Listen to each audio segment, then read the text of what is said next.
باب مبارد دي کې فضیلت او وجوبیت د جهاد. په دې باب کې 15 نمبر حدیث ته ابو سعید خدری روایت رضی الله عنه داوی چې رسول الله صلی الله علیه وسلم فرمایلی دي ما من عبد يصوم يوما في سبيل الله ند یو بندا چې هغه یو ورځ د الله رب العالمین په لار کې روزه ونیسي، یعنی جهاد ته وځو د جهاد په دوران کې د الله په لار کې روزه ونیسي. دا باب د جهاد دی. نو فی سبیل الله معنا دا چې د الله په لار کې هغه جهاد ته وځو د الله په لار کې هغه روزه ونیسي. ځین علماء وی فی سبیل الله نه مراد دا دی چې هغه د الله تعالی د رضا لپاره په اخلاص سره د الله په لار کې روزه ونیسي. معنا دا په اخلاص سره روزه ونیسي. الا بعد الله بذلك اليوم، مگر الله رب العالمین با لری کی دغه وی ورځ په روزه په وجه باندې وجهه دغه مؤمن مسلمان مخ عن النار د ور د جهنم نا 70 خریفا داویا وکاله په اندازه باندې. یو بنده د الله په لار کې روزه ونیسي په اخلاص سره یا په jihad کې وته دي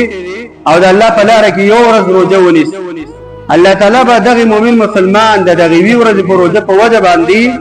داویا وکاله په اندازه باندې د جهنم نه لري الله تعالی به دې مخ وساتي. نو په دې روایت کې دا شان د فضیلت د جهاد بیان چې د الله په لار کې څوک وځي او هغه روزه ونیسي دومره اجر به الله تعالی ته ورکړي. دا خو صرف دا جهنم د ور نه داغه لريواله شو. دا بل حدیث ته وان ابي امامه رضی الله عنه عن النبي صلى الله عليه وسلم قال، ابو امامه روایت ته هغه روایت کې د نبی صلی الله علیه وسلم نه د الله پیغمبر فرمایلی دي من صام يوما في سبيل الله، سوچ یورز د الله په لار کې روزش جعل الله بينه وبين النار خندقا كما بين السماء والارض. الله تعالی به دغه مؤمن مسلمان په منځ کې او د ور په منځ کې یو خندق جوړ کی او د دې خندق مسافه به دومره لکه په مابین د اسمان او زمکه کې، لکه څومره اندازه چې د اسمان او زمکه په منځ کې ده. او یو مؤمن مسلمان د الله په لار کې یو ورځ روزش دومره اندازه لريواله چې د اسمان او د زمکه په منځ کې دی یو خندق بل الله تعالی جوړ کی دغه مؤمن مسلمان د بچاو د پاره او دا غینه د لريوالي دغه شان د جهنم د ورنا دومره اجر او دومره مقدار کې الله تعالی د مؤمن مسلمان هغه بدن د الله تعالی د ورنا وساتي دی ورځي روزي په نیول سره. قابل حديث وعن ابي هريره رضي الله عنه قال قال رسول الله صلى الله عليه وسلم، ابو هريره روایت داوی چې رسول الله صلى الله عليه وسلم فرمایلی من مات ولم يغزو، څوک چې مړ شو په داسې حال کې چې هغه په خپل ژوند کې غزا او جهاد دانه دې کړي، ولم يحدث نفسه بالغزو، او په خپل ځل کې او نفس کې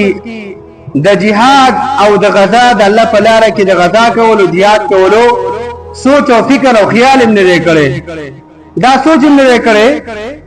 د خپل ځان کې او خپل نفس کې چیرې موقع برابر شو او فرصت ملاو شو مقراشي د جهاد کوما دیم په کې سوچ نه کړي. مات على شعبة من النفاق، د الله پیغمبر فرمایي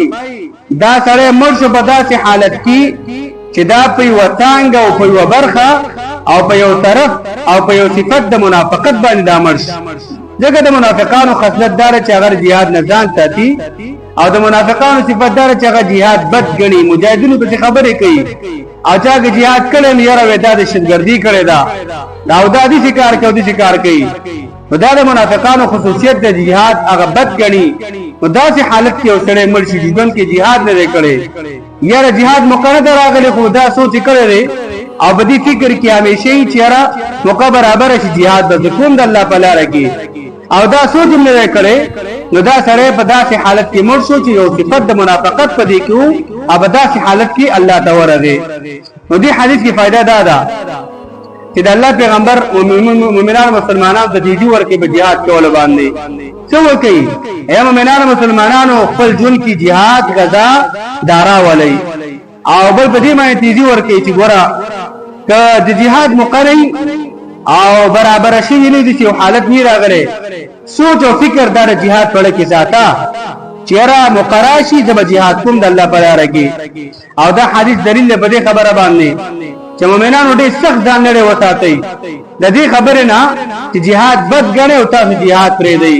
وست کیږي او jihad پرې دی او قدرت لري او jihad پرې دی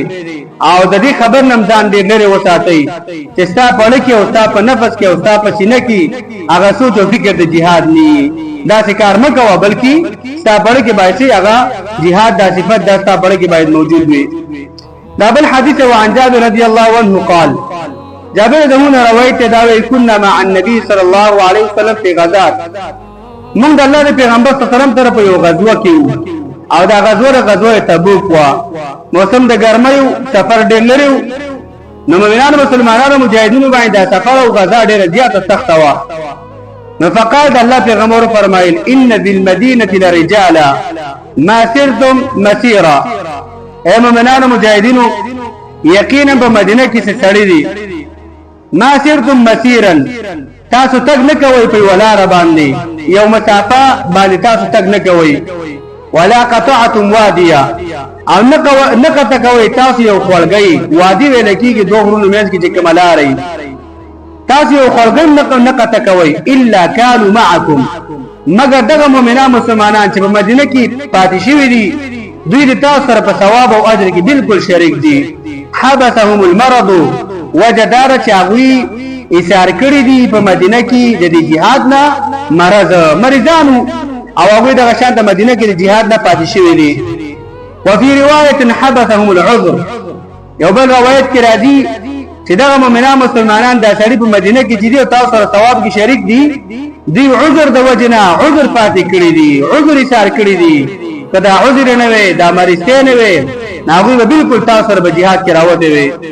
وفي روایت بر روایت کې راځي الا شرفوكم في الاجر فدغه مدینه کې څه خلک دي سړي دي او مگر هغه تاسو سره په اجر او ثواب د jihad کې څه دي هغه شریک دي نو دې حدیث کې فائدہ ده چې د الله پیغمبر صلی الله علیه وسلم تاسو ته بیان د څه کې فضیلت د نیت په خیر کارونو کې مؤمنانو مسلمانانو د خیر په کارونو کې نیت صادق کا نیت رښتینی کا نیت د پاکا وجه دا چې کله یو انسان د یو نیک عمل اراده وکړي د خیسته عمل اراده وکړي لیکن هغه ته فرصت ملاو نشي چې دا نیک عمل وکړي دا تر سره کی او هغه باندې عمل وکړي د عذر د وجنا مقابله برانه شو عذر پیدا شو لیکن نیت صادق دی نیت پاک دی دی مومن مسلمان ته الله تعالی هغه اجر ورکړي لکه څومره چې دغه عمل کوونکی ته په دې عمل باندې الله اجر ورکړي څومره خیسته دین دې زموږ استاد خدای تاسو هغه نیتونه هغه ډیر پاک نه دي څنګه چې الله غواړي څنګه چې پیغمبر غواړي څنګه چې قران غواړي نو نه چې کله صادق شي رښتینی شي او دام یا ساتي په ژوند کې تدا تجربه کا د کم کار اراده تا وکړه او په صادق نیت سره وکي اسباب داګه لپاره استعمال کې تا ته بالکل هغه کار بل تعالی تا هغه نتیجه دا هغه کار درکې کچرتا دغه شانته الله تعالی دا کار ته تنی نه کړو تا ته دا کار دا د نیکی کار وی او ته به صادقي ستانیت به پاکو او دغه شانته صادق وی الله ته ستانیت معلوم دی او دا موقته ته ملاو نشه عذر پیدا شو